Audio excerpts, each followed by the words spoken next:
For over 1,000 years, educated Koreans wrote in Chinese characters, called Hanja. Korean and Chinese are completely unrelated in terms of phonetics and structure, but Chinese characters were the prestige writing system of the region. If you were literate, you wrote in Hanja, which meant that literacy was expensive, slow to acquire, and effectively reserved for the elite. The fact that only elites had the privilege of understanding Hanja meant that ordinary Koreans couldn't do things like read the law. So in 1443, a king named Sejong, he was the fourth king of the Joseon dynasty, and he is believed to have personally designed, or at the very least commissioned, a completely new writing system built specifically for the Korean language and made to be accessible to all Koreans. He called it Hunminjeongeum, the proper sounds for the instruction of the people. This new alphabet, along with a written explanation of how it works, was published in 1446. Hangul is not the only language that was deliberately designed this way, but it is the only widely used natural language system with a documented inventor,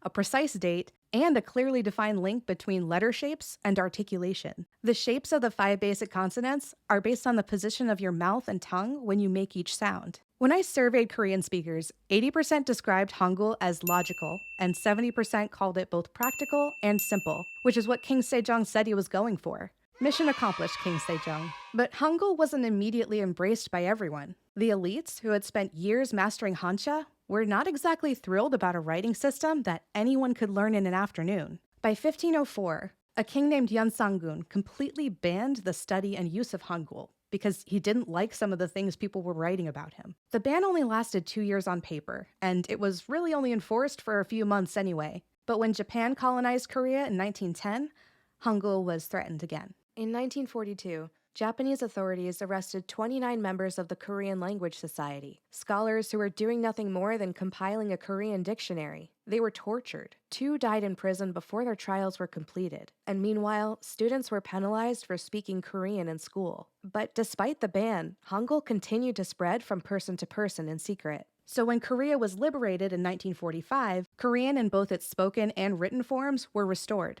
Today, it's a national symbol. Hangul Day is October 9th in South Korea, celebrating the original publication of the Hunminjeongeum in 1446. And North Korea celebrates the alphabet's original 1443 invention on January 15th. When I asked Korean speakers what they feel when they see Hangul outside Korea, one person said, "Compared to when I was younger, I feel a sense of pride seeing that people around the world are becoming more interested not only in Hangul, but also in Korean culture." That pride makes sense. A writing system designed by a king for ordinary people, banned twice, survived a colonial occupation, and is now showing up on signs and menus and products all over the world.